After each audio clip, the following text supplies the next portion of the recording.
which starts immediately. Okay, right.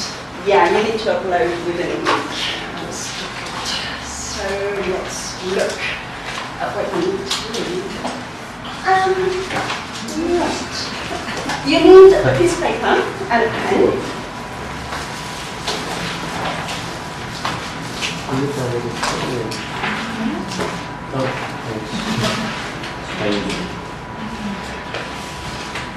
And very important, you need to keep silent, particularly if you've seen this video before. No.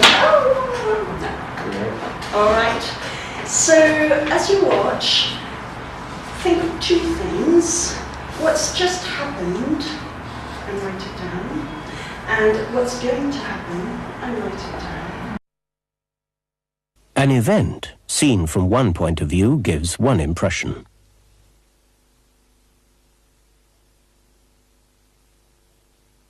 Seen from another point of view, it gives quite a different impression. Do you have the same? Yeah, we thought the same thing. We thought that the man in the hat has stolen something or done something, and he saw it, or he saw the victim who shouted something which made him run to save them, and then maybe afterwards they thank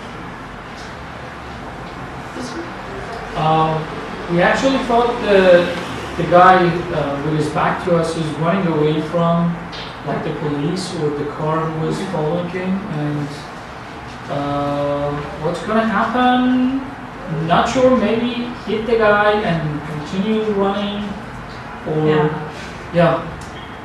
Well, we're on the same page regarding what had happened. Like he has done something wrong. He's escaping from the people who were in the car chasing him. So, I think like the man who is bumping to is a member of the other people in the other group. So he will stop him right away and just. So it sounds very much like a Turkish.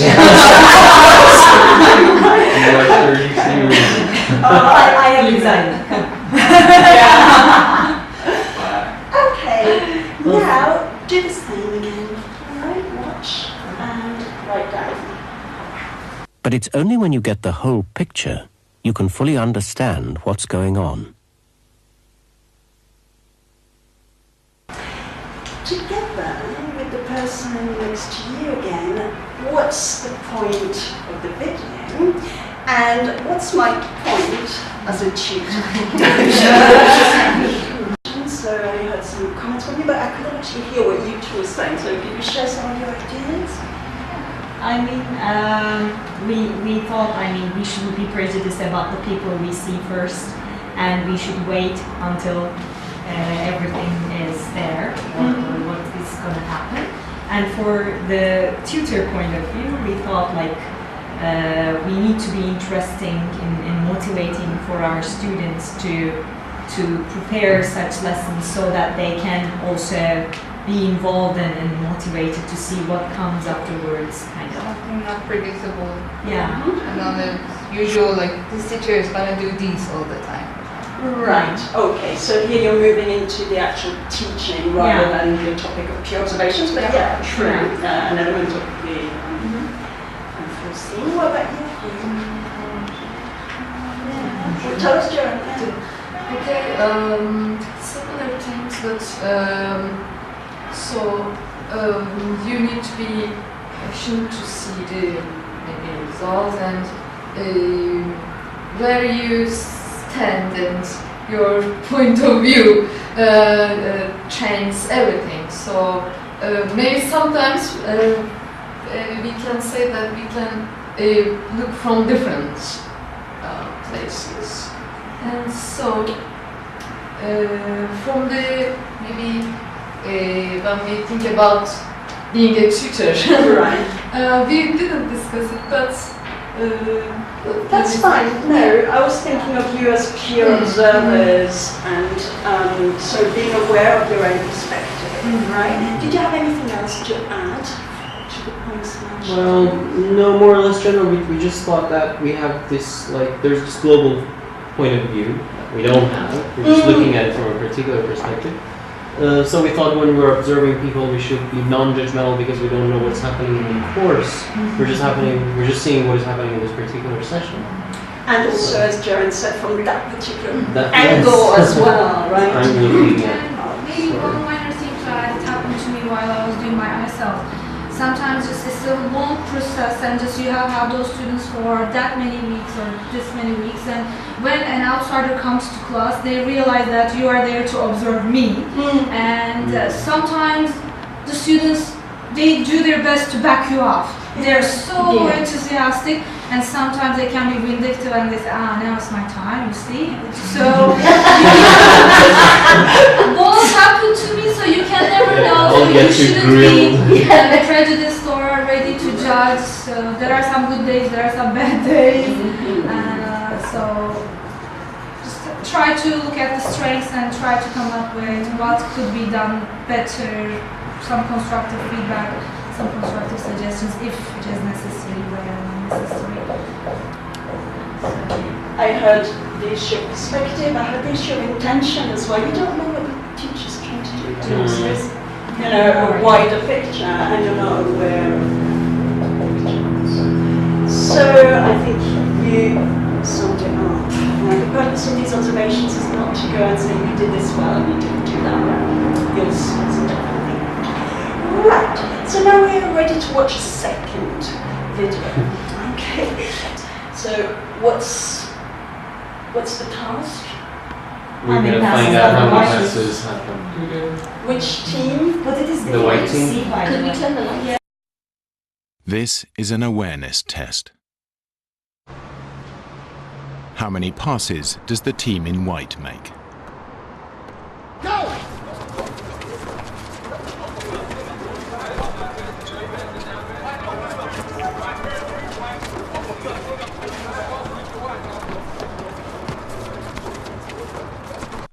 The purpose of the video, and think again of peer observations. What's my message here? Let's just change the pins. 3 and 2 and 2. He's counting the You have a numbers. plan in mind? What's on Alright, go ahead, tell us, John, what do you? We were saying that often when you're watching something, you can focus on one thing and maybe not be aware of other things that are happening, that maybe you see what's happening is fantastic or whatever, but the other things, you didn't notice the bad things or vice versa. Exactly, so again we're coming back to, we don't have enough information to be judgmental. Any other points? But still, at the same time, if you're too distracted by the details or the things that are not supposed to be like observed or whatsoever, then you would lose the whole point of observation. Yeah, you if cannot you are observe trying it. to Right, which means that You have to have a focus. right, exactly. And this is something you will be given. You'll be given different tasks to do, and that's why to focus on one particular thing. All right, now let's again observe. You're just going to watch the first 5 minutes of this lesson, and the rest will be one of your observation tasks. It's on YouTube, so you'll be able to watch it as one of your technical observation tasks. So you're going to watch the first 5 minutes, and you're going to think about 2 things that you like about what you see. So like. 2 questions you would want to ask this teacher. And 2 things that it makes you think about when you think about your own teaching.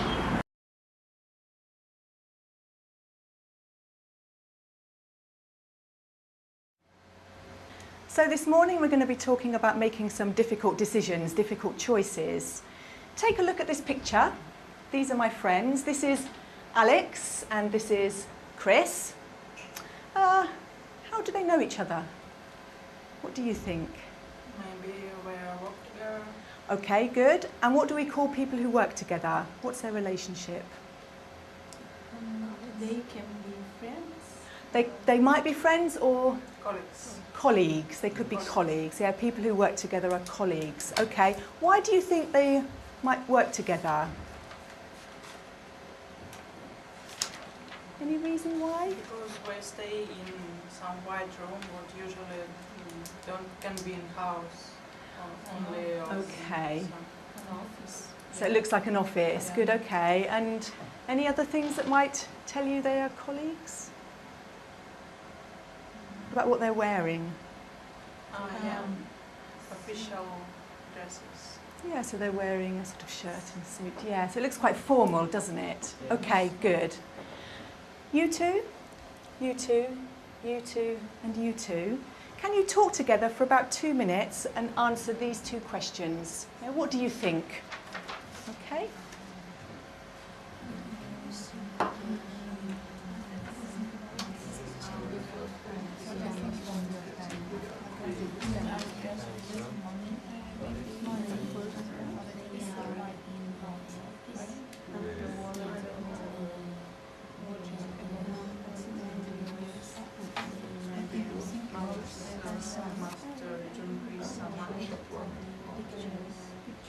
Maybe they are taking the coffee.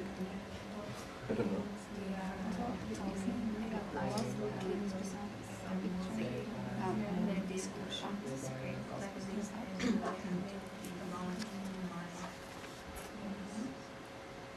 Maybe they're in college and they're talking about the company financial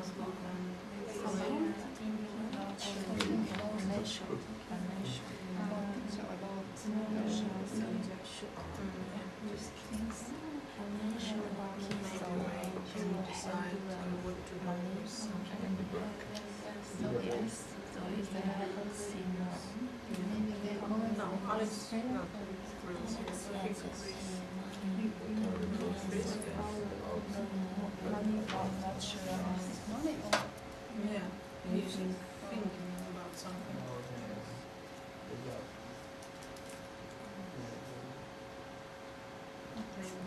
Maybe Alex told him something. Let's change. He's thinking about.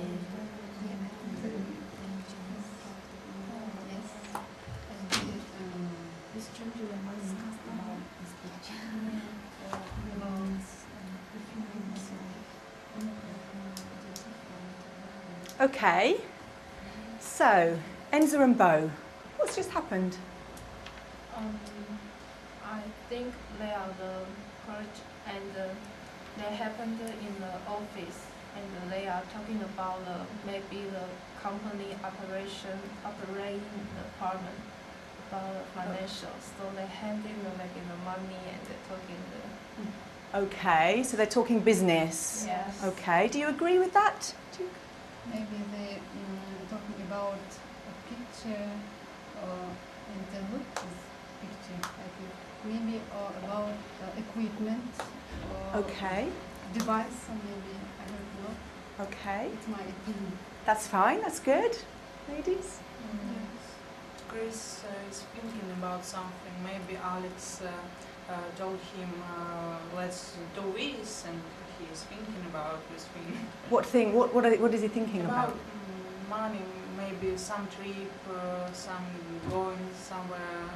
Okay, okay. What do you two think? Yes, they are talking about their job. Okay. And maybe they are taking the coffee because Alex has money. Okay. Yeah? So, what about this here? What's Chris thinking about? He's To not do sure. He's not sure about anything. Okay. If they're talking about what to have to drink, what might he be thinking about? Coffee or Ah, maybe. Yeah, that's true. It could be, yeah. Okay, good. We're going to listen to them talking about this situation, okay?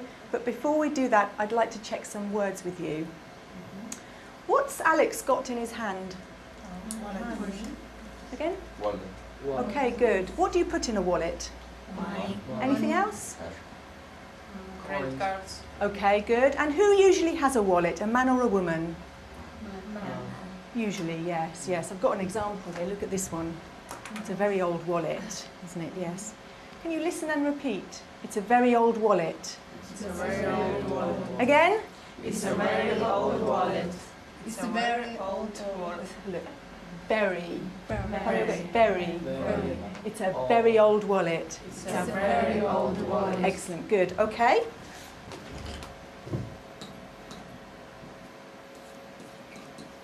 One idea from here, what do you like? Yeah, I like this leading part, and it was long, maybe a little long, but can I link it to my reflection?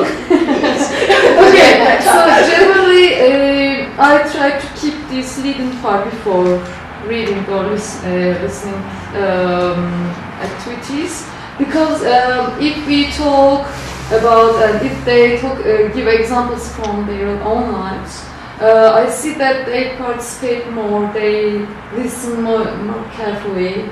So my students generally need this time. Yeah. So I try to keep it longer. Mohammed, any other?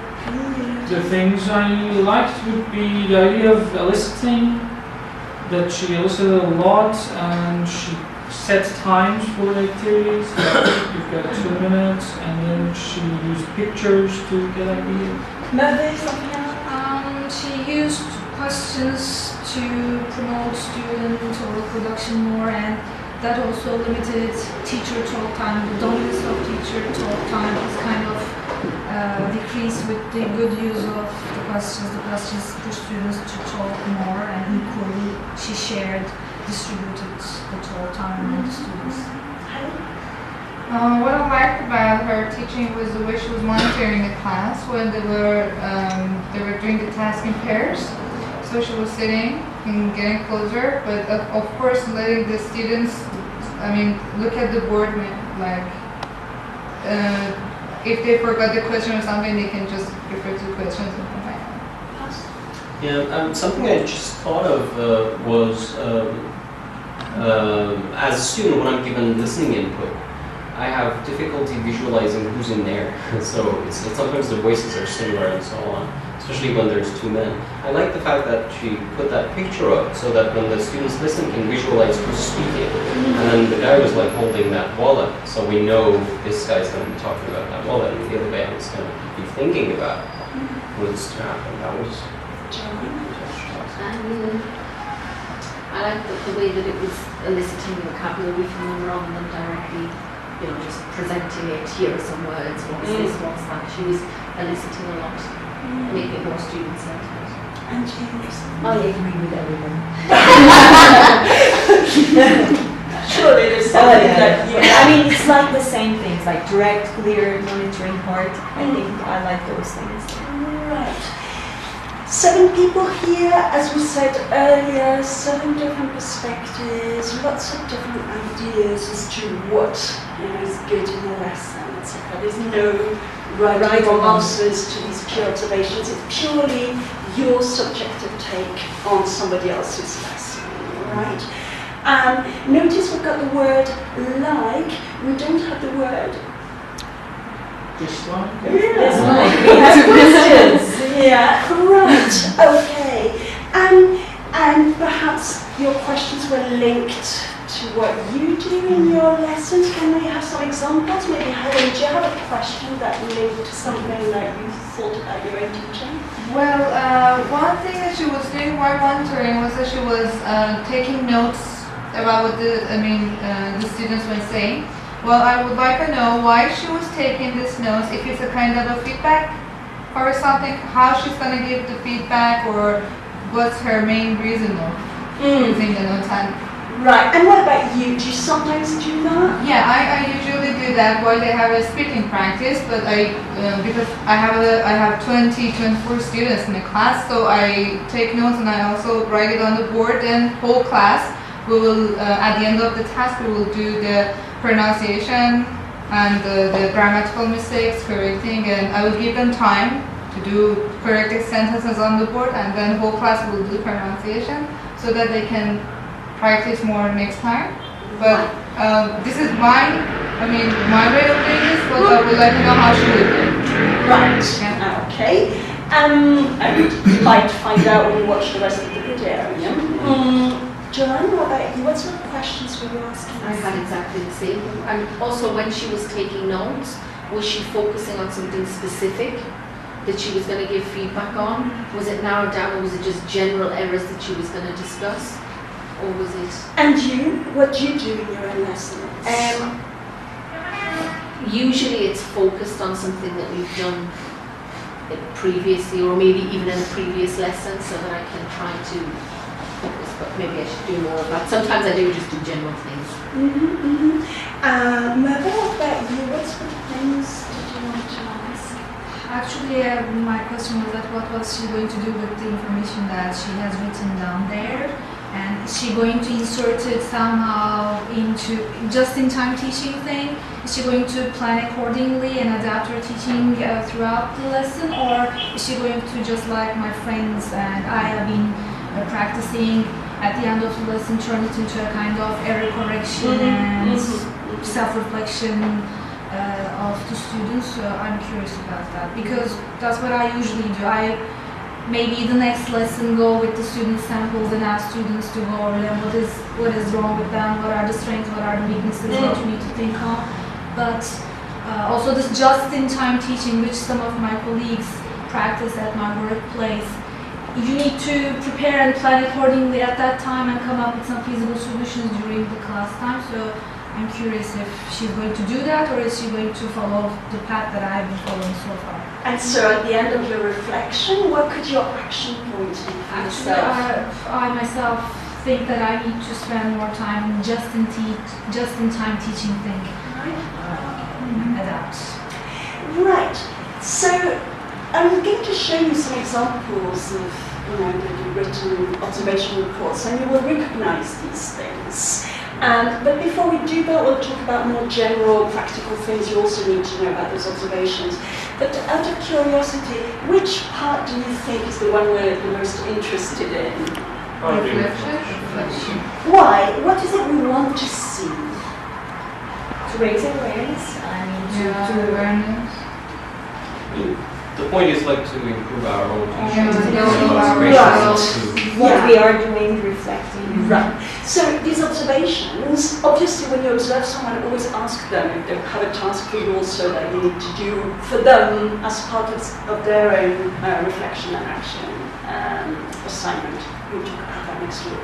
But these observations are also for you to develop. So we're interested in your development. We want some evidence. So I saw this, I like this, and I thought about this. But really, what's key for us is what you've learned about your own teaching.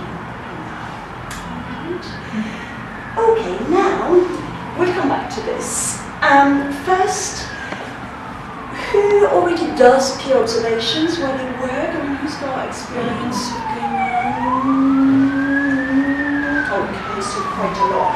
Right, so write down 3 things you know about observing peers, and 1 question you have, and it could be 1 question about the way we do it in Delta specifically. So 3 things you know, and 1 thing you'd like to ask. Anything that you know about the observation process? Yeah, peer observation process, and perhaps that you also know about how we, in Delta. And a question. 1 question. To stop them from speaking Turkish, but that's going to be a negative point. Are you thinking about peer observations here, or are you thinking about your assessed lessons, or both? So that's going to happen in my peer observation. Right. That's going to be a negative point. So. But that's going to probably be an issue in the assessed observations.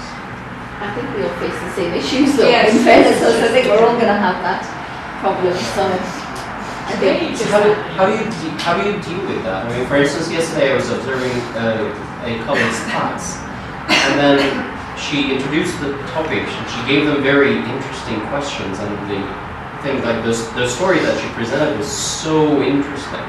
But the students kept, when she gave them the task in pairs and groups, just immediately started speaking Turkish the whole time. She kind of killed herself to get them to speak English. Nothing. How would you react? I want to give feedback to this colleague of mine tomorrow. So. Right, so here we're looking not so much as pure observation in general as to one specific aspect of your teaching that you'd like to develop. And that's definitely something you might want to explore in your RNA if you think that's useful. And you might design tasks for people when they watch you to say, hey, do you feel that's just speaking too much Turkish while they're speaking, etc. But here now, we're looking much more generally at the process of pure observations. So your question will be answered throughout the course, but in a different way. All right? So I was thinking about the assessed observations more. Yeah, and again, this will also be answered, and I'm your tutor, I'm going to note. And we'll talk about that in a minute. Yeah, I think as an observer, you need to be like passive, don't contribute to the activities, don't ask questions, like don't answer things. Better to be seated somewhere in the corner of the class, not to attract any attentions, not to be like putting any external pressure on the students. Yeah, that's something I think we should do in our observations. It's the etiquette. You ask the teacher what they want from you, where they want you to sit. Okay. So that wasn't really a question, but it's a useful point. Any questions on them? Any questions that I'm going to ask my peer, or any questions that about the process of pure observation in Delta? You know, sometimes people don't know basic things like how many of them are there? Who can I observe? You know, it's just being Delta specific. Okay, just are we? Are we going to be will you be providing us a specific purpose to go in and just observing classes, or will we be free and based on my fossilized teaching mistakes, should I decide the purpose and go into class? We have tasks actually. And my question is like, there are 10 different peer observations, so are we gonna focus on different ones in each task? That's right. So you're observing 10 people ideally. Yeah. So you can start with people here, you look at video, you may have other people in your institution you can observe as well. And do you know who you can observe for this? Delta people. Right. I have a question. Yeah. It's the older format Delta. If it's the older Delta. Yeah. It's okay. fine. Yeah, it's Delta level lessons. Can we observe students, Delta students who are not in this group? Right, if they're also doing module 2. Module 2. Right, that's Okay, so that was a question I asked module 2 before. I have colleagues who have done 1 and 3 but not 2 yet, so that's a problem. No, you need to observe module 2. People doing module 2 or people who've done Module 2. We have different purposes, right? So can we observe the same here twice and with different purposes? Is it possible? Because there will be some problem.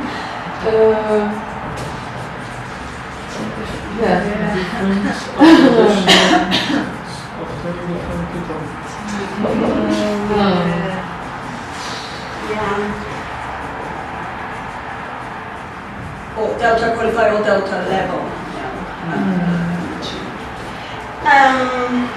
The idea is to benefit from as many different perspectives as possible, many different ways of teaching, many different institutions that you can. You know, different types of classes, exam classes, children, etc.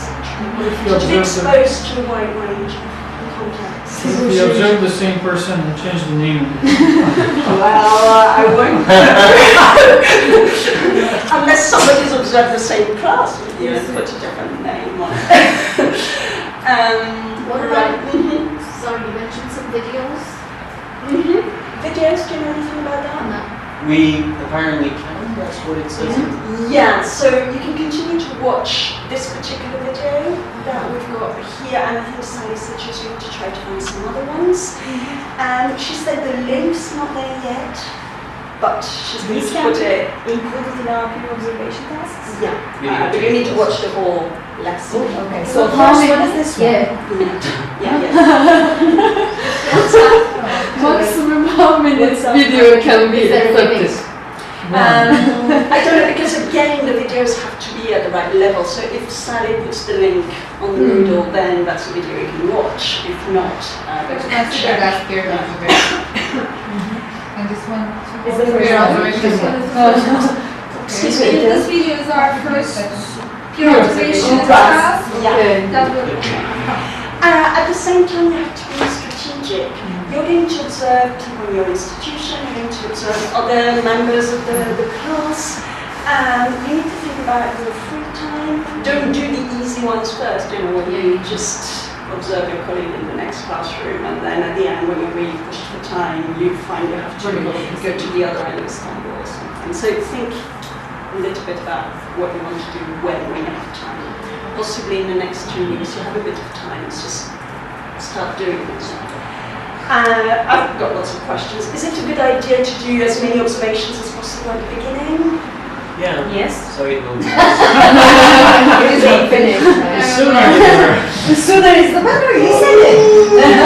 Remember, the purpose of these observations is your own development and reflection. You don't have all the tools you need if you do them all at the beginning. It's a good idea to know a little bit more about how you develop also to benefit from what other people are doing. So yes, take the time, you know, if you've got it to do so, but it's not a very good idea to go and do them all in one. But if, for example, some of us have quite long semester breaks, right, in that makes a January, lot of February sense. time, Yeah. it would be okay to do like five and then Yeah, sure. And especially once you've started your RNA, once you've done your unassessed lesson, you know what inflection points you're working on. Because then remember, the observer benefits from watching your lesson, but you will also give them something that will benefit you. You know, to say, okay, I'm doing this lesson, I've got this problem, can you help me with this? So there is no certain order of No. observing Good. regarding the tasks. So the first one says teaching aids. I can watch this, but I can just focus on questioning techniques. Exactly. And now, usually most of the tasks work for most contexts, but not always. So for example, think about it, if you've got a reading lesson, it's quite unlikely you'll be able to do something like error correction.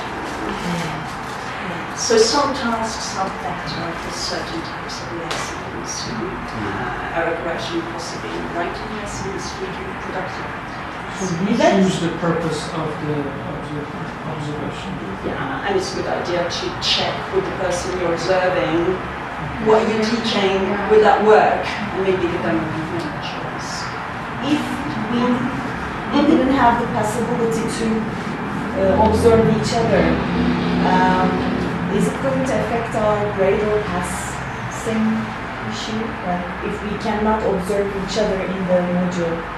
Each other, you mean you go on and observe others? Others, yeah, in our institution. No. I don't think so. You don't have to. Provided They're Delta qualified. Yeah. As long as they're Delta qualified, of course it will add variety to our perspective. If we can, it could be nice, but if we cannot, we can just go and observe Delta qualified people at our institution, yes? I would really encourage you to go and observe different people because, you know, that's how you learn about different style. You know, institutions have their own style, their own way of doing things, and they train their teachers. You know, it's interesting to see how other schools work also. So, you know, take the opportunity to go and explore. An extension to that question would be, what if we can't do all the 10 observations? So yeah, what if we can't find 10 people? My question. yes. Well, I know. you know, you've got 6 here. Is there a limit, going back to Janan's question, is there a limit to how many videos we can watch? You know, it's Like not, Sally you know, uploads five. just don't, if you really can't find anyone, you could always go with somebody else and observe one of their colleagues, or, you know, in the worst case scenario, you'll observe the same teacher twice. It's not that strict. But to come back to your question, you said, you know, your question was... Because the portfolio, I mean, the pass and the portfolio thing does not have these observations in there, so... So what? So if we don't complete the observations, can we still send the portfolio? No. Then- Because there's a little box on the form you sign at the end that your tutor signs also. That says you completed 10 observations, so you need to do that. So unless you can break into ITI late at night, tip that box, there's no other possibility. being recorded. Storage, yeah, in itself. Oh, right. The one thing, yes, maybe one thing you need to know is how long is this observation report? 750 words. Yeah. Please, or This is the maximum that we cannot exceed, or It's not the maximum. You need at least 750 words, and it needs to be around 750 words, not 900 words. Okay. It's meant to. So this is the number you're aiming for, but not less. Okay. 50, 60, something like that. Your tutor will read the first 3, give you feedback on them, but they're not graded because they're developmental. And if you're doing well, if you're doing the right sort of thing, then we let you continue, but we just check you upload them and do the right thing. Do they find And their if way? you still need a bit of support, we'll agree if you want. Do they find their way anywhere into the portfolio material? No. I'm worried about work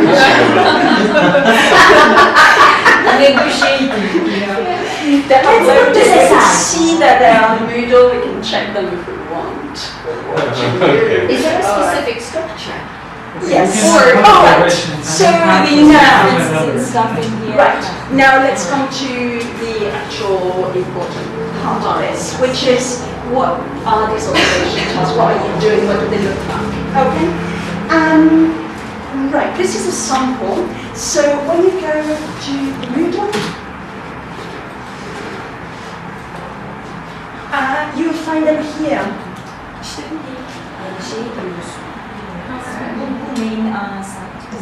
All right. Have you seen the Moodle yet? Yes. Yeah, but this different word. Right. This is what you need to read first, you know, all bits about the length and when and what and how all these questions we've been talking about. And this is the list of tasks. Okay. There's just a quick introduction and then you've got sample tasks. It is very similar to ISAT document actually. Yeah. It's the same, Yeah. isn't it? Yeah, it's very similar. So this is one example. Have a quick look to see what it asks you to do. So just skim, you know, the different elements, what you need to do before, while, and after. And then I'll show you some answers. Did you say go for blue and did you go for green? We go for blue actually. Right, so can you pair people from this side and see if you can Okay. just stand up, but can you convince the other person? What are your arguments? Can you have a blue and a green together? No way that the king can verse. I really like that green one. But I still have Green is like. my favorite color. Let's just talk about yellow. No one likes Okay, that's the yellow. that. Yeah. What's the problem with the yellow one? keep judging. Very messy, judgmental. What happened in the class. I don't want that. Okay. This one and this one then. So this green one It's organized, but again, some parts are lacking. So what we thought was, the reason we picked it up was the neat categories of questions and everything. That's But not Joanne, either, yeah? You have a heading, you do that. But Joanne convinced me that it doesn't have any reflections. It's just like. But the blue one is all reflections. There is nothing more, just reflections. But in a But it's only a way, description. that's what, remember, that's the main. Like what would I do in my class? So we don't need, this is the data that you're collecting during the lesson and then organizing for yourselves to think about what you've seen. But we don't actually need to present it. Right, okay. What we need is your understanding of what you saw, which might be completely different from somebody else's. And we saw during the session that this happens all the time and it's not a problem. And it's your perspective, it's what you've learned So what word do we have here that we don't really have very much? Action in the plan. others? Yeah, and we have the word What I've learned from it. I. Yeah, I've learned. I do this, I do that. And this one, I think we have the word should. The teacher should. Yeah, it's judgmental as well. I didn't do And this. even when they said, I do this, it's she does that, but I do this. Right. Yes. And that's because, yeah, some element of, I'd like to try that, yeah? It's something I'd like to emulate, or, it's sort of mini, you know. Sorry, quick question. In the new one, there was a reference included. Right. Are we supposed to be citing people? No, you don't have to, but if you do, then you need to do as she did at the end. But it's not a requirement. It's a very personal piece of work. But you know, present company excluded, sometimes you observe classes that you can't help those should sentences. But remember, you're not observing it to give that teacher feedback. You might do, that's a different matter. You're doing it to know what tells you about yourself. So okay, so could those sentences be I wouldn't do this? Like the reflection would be Or if I from this I learned not Why to. make it theoretical? Not to do this. I wouldn't do this. Why don't you just say I don't do this because da da da. And you might contextualize it. I don't do it because my classes, my students, you know, I heard this earlier, you said my students would like this. Okay. Try it, upload it within 1 week. and you get some feedback to help you do the second one. Okay. And then do as many as you can quite quickly without doing too many. So we upload this in Moodle or send it? Moodle. Okay. Moodle. So sorry, I've just switched it off, but it says upload assignments. You have a category called observation 1, and that's where you upload it. Yeah, it's that good. All right. Bye everyone. Bye.